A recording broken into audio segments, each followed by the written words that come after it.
ਧੰਨ ਧੰਨ ਬਾਬਾ ਦੀਪ ਸਿੰਘ ਜੀ ਦੀ ਇੱਕ ਹੋਰ ਮਹਿਮਾ ਦੱਸਣ ਲੱਗਾ। ਭੈਣ ਨੂੰ ਸੁਪਨਾ ਆਇਆ ਤੇ ਜਿਹੜੀ ਭੈਣ ਨੇ ਗੱਲ ਦੱਸਣੀ ਹੈ ਨਾ, ਉਹ ਗੱਲ ਸੁਣ ਕੇ ਮੈਂ ਖੁਦ 5 ਮਿੰਟ ਸੁਣ ਰਿਹਾ ਤੇ ਮੈਂ ਚਾਹੁੰਦਾ ਵੀ ਉਹ ਗੱਲ ਤੁਹਾਡੇ ਤੱਕ ਵੀ ਪਹੁੰਚਾ ਦੇਵਾਂ। ਤੇ ਭੈਣ ਦਿੱਲੀ ਤੋਂ ਆ ਤੇ ਹਿੰਦੀ ਵਿੱਚ ਉਹਨੇ ਬੋਲਣਾ ਤੇ ਬਾਕੀ ਤੁਸੀਂ ਸਾਰੀ ਗੱਲ ਜਿਹੜੀ ਆ ਉਹ ਭੈਣ ਦੇ ਮੂੰਹ ਆਪ ही सुन लो। हाँ जी, सत श्री अकाल भैन जी। सत श्री अकाल। मैं अनामिका बात कर रही हूँ दिल्ली से। हाँ जी, क्या कहना चाहते हो आप? Yes, मैं आपसे शेयर करना चाहती हूँ क्योंकि मैंने वो चीज कभी लाइफ में बिल्कुल भी एक्सपीरियंस नहीं करी, तो मेरे लिए बहुत अलग रहा है।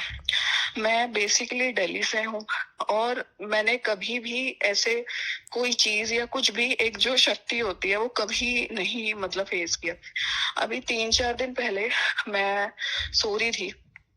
हाँ जी। मतलब मॉर्निंग में मेरी आंख खुली 5:10 पे, तो उसमें मैंने ये सपना देखा कि मैं एक लाइन में लगी हूँ अमृतसर में जो जाते हैं हरमिंदर साहिब जी, बट वो जो गुरुद्वारे की लाइन है ये वो वाली लाइन नहीं है, ये कोई डिफरेंट लाइन है। और मैं उन दिनों बहुत परेशान भी चल आप रही थी। पहले मैं गए रोती दरबार थी। साहब, आए दिल्ली से कभी?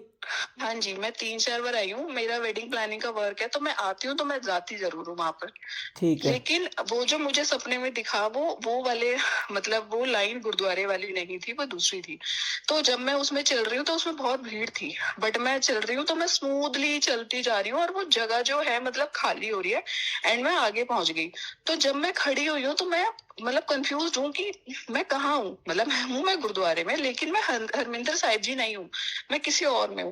लेकिन मेरे को वो क्लियर सुनाई दिया कि पीछे से संगत की आवाज आ रही है और वो ऐसे बोल रहे हैं, बाबा दीप सिंह जी, बाबा दीप सिंह जी। तो मैंने मतलब ये सोचा कि ये क्या है। एकदम मेरी आंख खुली। सबसे पहले मैं ये उठी आपको तो मैं, सपने में ही हुआ सारा कुछ? हाँ जी, वो मेरे साथ मतलब हुआ। जैसे मेरी आंख खुली तो मैंने सबसे पहले आंख खोल के सोचा कि ये मेरे को क्या सुनाई दिया। मतलब जब मेरी आंख खुली है तो मैं आपको बता नहीं सकती, मेरी वो चीज इतनी क्लियर थी कि आंखें खुलने के बाद मेरे कानों में क्लियर आवाज थी कि बाबा दीप सिंह जी, बाबा दीप सिंह जी। और वो मतलब मैंने अपनी डॉक्टर को भी वो चीज बोली कि ऐसा हुआ, क्योंकि वो हो रहा था। फिर उसके बाद मैंने सबसे पहले वो बाबा जी की फोटो गूगल पे सर्च की कि ये मेरे को जो सुनाई दिया है ये बाबा जी कौन है और क्या। तो मैंने जैसे ही, क्योंकि मैंने कभी नाम भी आपको बताऊं, क्योंकि मैं बिल्कुल हिंदू कम्युनिटी से हूँ, जाती हूँ गुरुद्वारा साहिब, बट नॉर्मल कभी वैसे नहीं। जैसे ही मैंने बाबा जी की फोटो खोली गूगल पे, वो सामने आए, मैं बहुत रोई। मैं इतना रोई कि अगर आप मुझे देख रहे हो ना, मैं किसी चीज को इन दिनों बहुत फेस कर रही हूँ, तो आप वो चीज मेरी लाइफ में ठीक कर दो। मैं बहुत परेशान हूँ। मैं मतलब 20-25 मिनट कॉन्टिन्यूसली रोई, बहुत ज्यादा रोई। उसके बाद मैंने वो देखा कि ये कहाँ है गुरुद्वारा। एग्जैक्ट जो गुरुद्वारे की लाइन में देख रही थी, मैंने ये पता करा कि वहीं पे कोई गुरुद्वारा साहिब है अमृतसर में, शहीदान साहिब कुछ। शहीदा एंड साहिब, ये शहीदा साहिब सिख, हाँ सॉरी, ये जहाँ पे मुझे भी, बाबा दीप सिंह जी का संस्कार हुआ था जी, हाँ और भी जी। तो शहीद सिंहों का हुआ था। हाँ जी, वो ऐसे कुछ, क्योंकि मेरे एक दो दोस्त है, उन्होंने बताया। एंड मेरे को तो नाम भी, मैं आपको बता रही हूँ ना, एग्जैक्ट नाम भी नहीं पता। वो जब मैंने देखा कि एग्जैक्ट मतलब मेरे को ये चीज कैसे दिख गई, क्योंकि ये तो कभी नहीं है। तो मैंने सिर्फ ये बोला, बाबा जी आपको सारी चीजें पता है, मैं नॉर्मल पूजा करती हूँ, मैंने कभी ऐसा भी ये चीज नहीं करी। लेकिन अगर आप मुझे देख रहे हो तो आप मेरे को देख लो। मेरे डैडी भी नहीं है, मेरे फादर नहीं है, जो है आप है। मतलब आप मेरे को संभाल लो, मैं अपनी जिंदगी में गिव अप कर चुकी। उसके बाद मैं रोई। मतलब आफ्टरनून तक मेरा टाइम बहुत ऐसा चला, मैं रोती रही। मैंने अपने फोन का वॉलपेपर, आप लिटरली मैं आपको बता रही हूँ, मैंने अभी तक उस दिन के बाद फोन का वॉलपेपर चेंज किया। मैंने बाबा जी की फोटो लगाई। मैं सुबह शाम जब भी उन्हें देखती हूँ, मैं कहती हूँ मैं बहुत वैसी चीजों को लेके ना हैंडल नहीं कर पाती। तो आप हो, आप देखो। फिर मैंने अपनी किसी दोस्त से बात करी, उसने बोला तू अनामिका एक बार ना अमृतसर जा रही है, वहां मत्था टेक के आ। तो मेरा एक्सपीरियंस ऐसा रहा है कि मैंने तो कभी इनका नाम नहीं सुना, मैं जानती नहीं है कौन है, पर पता नहीं इन्होंने मेरे को कहाँ से मतलब एक साइन दे दिया कि वो मुझे देख रहे हैं। और जब भी उस दिन के बाद मैं इन्हें देखती हूँ तो मेरे को एज अ प्रोटेक्टर ये चीजें महसूस होती हैं कि ये है, ये मतलब कहीं ना कहीं ऐसी चीज है जो मेरे को अब मतलब एज अ सेव करेगी आगे चीजों को लेके। मैं बहुत डाउन थी, मैं रोज रोती थी। मतलब मेरा बहुत टाइम ऐसा चल रहा था, बहुत इवन वो कि मैं इमोशनली डाउन थी। मैं चीजें कुछ नहीं, मतलब अपनी लाइफ में चीजें नॉर्मल कर पा रही। तो मैंने फिर सोचा कि मैं जाऊंगी। तो अब ये है कि मैं मे बी थर्सडे जाऊँ अमृतसर। तो मैंने सोचा मैं एक बार जाती हूँ बाबा जी के यहाँ पे और मत्था टेक के आती हूँ। तो मेरा ये एक्सपीरियंस यही ये रहा है। ये बहन मालूम है क्या होता है? ये कोई पिछले जन्म होते हैं ना, जो जब हाँ जी। हमारे अच्छे कर्म जागते हैं तो फिर कोई ऐसा साइन मिलता है, कोई अच्छी जगह होती है जो जहाँ पे कृपा होती है भगवान की, वहाँ से फिर आपको एक सिग्नल मिलता है, वो चीज़ आपको अपनी ओर खींचती है।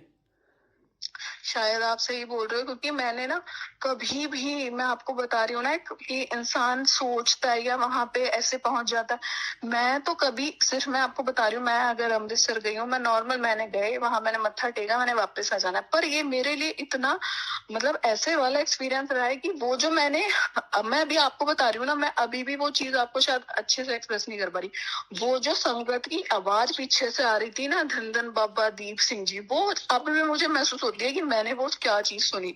और मैं जब इतना उनकी फोटो देख के रोई कि बाबा जी मेरे को नहीं पता मेरी लाइफ में क्या चल रहा है, मैंने सब कुछ गिव अप कर दिया, अब आप देख लो। और मेरे को ये हुआ कि रैंडमली चीजें मेरे सामने आने लग गई। तो बस मेरा है एक्सपीरियंस ये कि मैं पता नहीं कहाँ से हूँ, पता नहीं उन्होंने मेरे को कहाँ से वो करा कि तू है और मैं तेरे साथ हूँ। तो मैंने बस यही बोला कि अगर मैं सच्ची हूँ और आप मेरी चीजें देख रहे हो तो आप बस मुझे सपोर्ट करो लाइफ में, मैं बहुत दिक्कत में हूँ। तो मेरा एक्सपीरियंस यही है कि मैं बहुत अलग उससे हूँ, और मुझे समझ नहीं आया वो मेरे साथ एकदम से कैसे आ गए। तो मैंने थर्सडे आना है अमृतसर, मैंने कहा मैं जाऊंगी और मैं वहां पे मत्था टेक के आऊंगी एक बार। तो हमारी वीडियो आपके पास कैसे पहुंची? हाँ, आपकी वीडियो मेरे साथ ऐसा हुआ कि मैं नॉर्मल, क्योंकि मेरा अकाउंट है जो मतलब इसका मेरे काम का ऑफिशियल अकाउंट है, वो तो मैं यूज नहीं करती, वो तो जो मेरी मैनेजर है वो यूज करती है, वो देखती है। मैं उस पे ऐसे देख रही थी।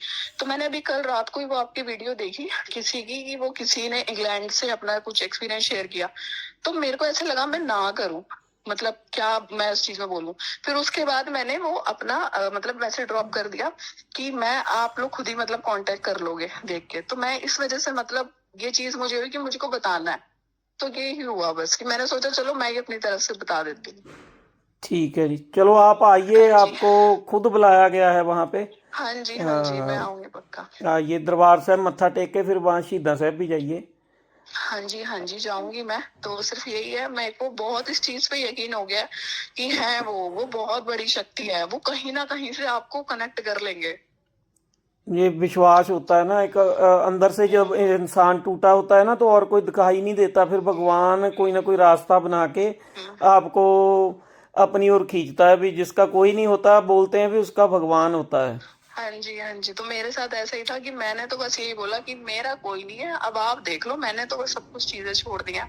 तो बस यही मेरा एक्सपीरियंस था, और मैं इस चीज पे बहुत बिलीव करती हूँ कि ये शक्ति है, ये बहुत बड़ी शक्ति है, ये आपको कहीं से भी कनेक्ट कर लेंगे और आपको लाइफ में बहुत ज्यादा मतलब प्रोटेक्ट करके रखेंगे। जब है ना भगवान ने देना होता है ना तो हम्म। वो एक कान से पकड़ के भी ले आता है, आ ले। हाँ जी, हाँ जी, वो हाँ, तो तो है। आपको तो सपने में आने के दर्शन हो गए, आपको सिग्नल मिल गया है, तो आप आइए, दर्शन हाँ जी, करिए, आना है मैंने। खुशियां हाँ प्राप्त जी। करिए। हाँ जी, आना है मैंने, बस आऊंगी मैं। ठीक है जी।